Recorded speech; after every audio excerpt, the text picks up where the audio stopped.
بسم اللہ الرحمن الرحیم۔ السلام علیکم۔ ٹوڈیز ولاگ کے ساتھ میں ہوں علی۔ حسب سابق میں اپنی ویڈیوز میں صرف ان چیزوں کو ہائی لائٹ کرتا ہوں جن چیزوں سے کسی بھی مسلک کا، میں اس لیے شیعہ سنی وہابی دیوبندی کی بحث میں نہیں پڑھتا، میں صرف ان چیزوں کو ہائی لائٹ کرتا ہوں جو ہر فرقے میں ایک غلط جو ہے وہ امیج پیدا کرتی ہیں، غلط فہمیاں پیدا کرتی ہیں دوسرے لوگوں کے ذہن میں۔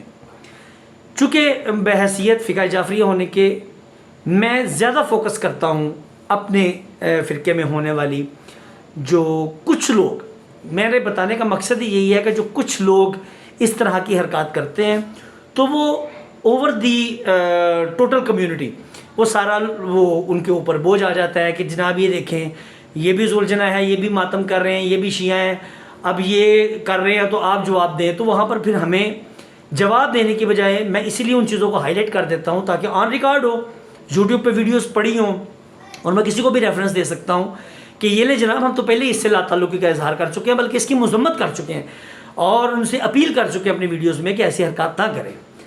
اسی طرح میرے نظر سے ایک ویڈیو گزری، اس ویڈیو کو میں آپ کے ساتھ شیئر کرتا ہوں۔ پہلے ویڈیو دیکھیں، پھر میں اس پہ مختصراً کامنٹ کرتا ہوں۔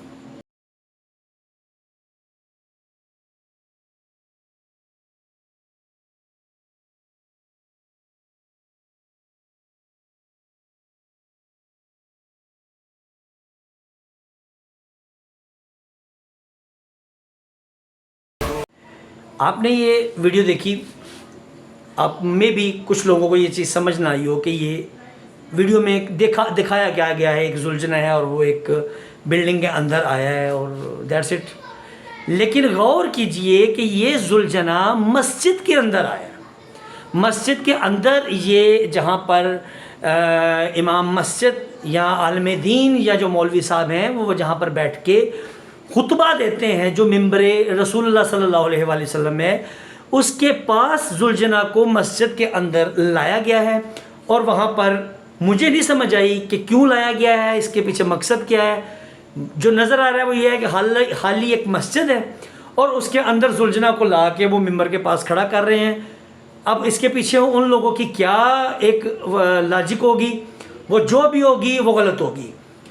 یہاں پر میں کوٹ کرتا چلوں کہ امام مظلوم کربلا نے مدینہ چھوڑا، وہ اپنی ماؤں بہنوں بیٹیوں بچوں کے ساتھ اگر مکہ آئے، مکہ آ کے انہوں نے جب احرام توڑا، میرا پوائنٹ سمجھیے گا کہ میں جو بتانا چاہ رہا ہوں، جو سمجھانا چاہ رہا ہوں کہ اصل مذہب فقہ جعفریہ ہے کیا، لیکن اس کو چند ایک جاہلوں کی وجہ سے ایسی جب حرکات ہوتی ہیں تو وہ کسی کو تو چھوڑیں، وہ ہمارے لیے ہی باعث حیرت ہوتی ہیں کہ یہ کیا ہے، یہ 1400 سال بعد یہ نئی چیز، یہ نئی اختراع کہاں سے نکل آئی۔ تو امام مظلوم کربلا نے جب احرام کی حالت میں چند شر پسندوں کو دیکھا، اور آپ چونکہ وقت کے امام، آپ کو ساری بات کا علم، تو آپ نے احرام توڑ کر یہ کہا کہ میں یہ نہیں چاہتا، کیونکہ میں دیکھ رہا ہوں کہ حاجیوں کے لباس میں چند لوگ گھس آئے ہیں جو میرے قتل کے در پہ ہیں، میں نہیں چاہتا کہ حرمت کعبہ میرے خون کی وجہ سے پامال ہو۔ اب اندازہ کریں کہ جس کا خون رسول کا خون ہے، جس کا گوشت رسول کا گوشت ہے، جو وقت کا محمد ہے، جو وہ حسین جو کہ نوجوانان جنت کا سردار ہے، اس کے سر کے بال مبارک سے لے کے پاؤں کے ناخن مبارک تک امام ٹوٹل کے ٹوٹل ایک طیب و طاہر شخصیت، منبع جسے کہہ لیں نور کا، وہ ہے۔ اب اس جیسی شخصیت اپنے خون کو خانہ کعبہ کی حرمت سے افضل قرار نہ دے اور کعبہ کی افضلیت کو، کعبے کی حرمت کو بچانے کے لیے اس کی جو تکریم ہے اس کو برقرار رکھتے ہوئے اپنے خون کو افضلیت نہیں دے رہے۔ وہ دین کے راہ پہ تھے، وہ اللہ کی راہ پہ چلے ہوئے تھے، ان کا کوئی ذاتی مقصد نہیں تھا، ان کا نہ کوئی کرسی ان کا کوئی مقصد تھا، ان کا مقصد فقط اور فقط دین الہی کی بقا تھا۔ تو دین الہی کی بقا کے سلسلے میں جو سب سے بڑا اور گہرا فکرہ جو ہر مسلمان کے لیے ہے کہ میں نہیں چاہتا کہ میرا خون ادھر بہے اور حرمت کعبہ پامال ہو۔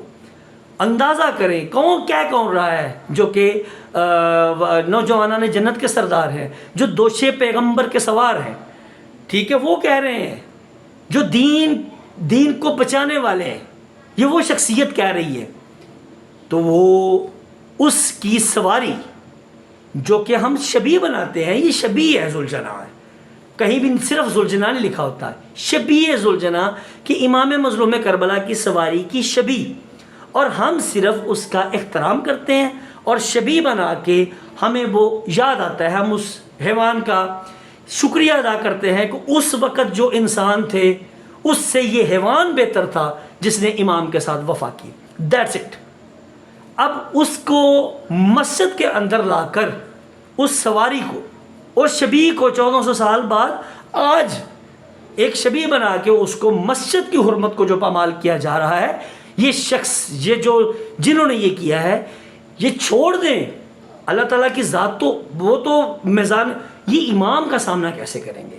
امام مظلوم ہی ان سے پوچھ لیں کہ تم نے مسجد کی حرمت پامال کر کے میری محبت کا دعویٰ کیا، سوال ہی پیدا نہیں ہوتا. مارے جائیں گے یہ لوگ بروز محشر. امام ہی جب ان سے منہ موڑ لیں گے تو ان کے پلے رہ کیا جائے گا؟ مجھے یہ بتائیں. جو حرمت کعبہ بچا رہا ہے یہ حرمت مسجد پامال کر رہے ہیں. ذوالجناح کو مسجد کے اندر لا کے کون سی انہوں نے شریعت کی، کون سا ایسا فرمان ہے امام کا جس کو انہوں نے فالو کیا ہے؟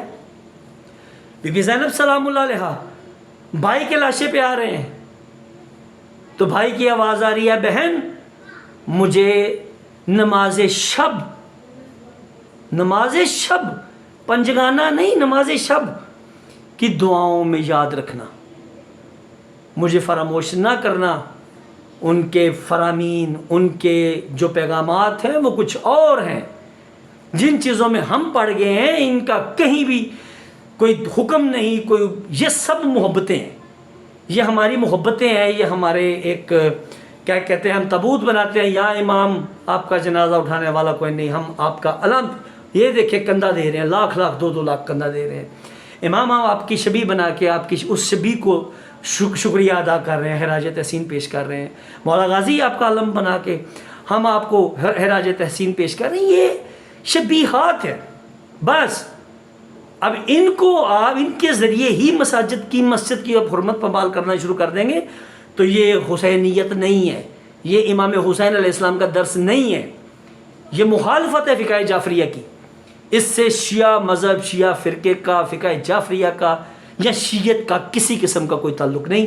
میں اپنی اس ویڈیو کے ذریعے اس عمل کو کنڈیم کرتا ہوں، اس کی مذمت کرتا ہوں.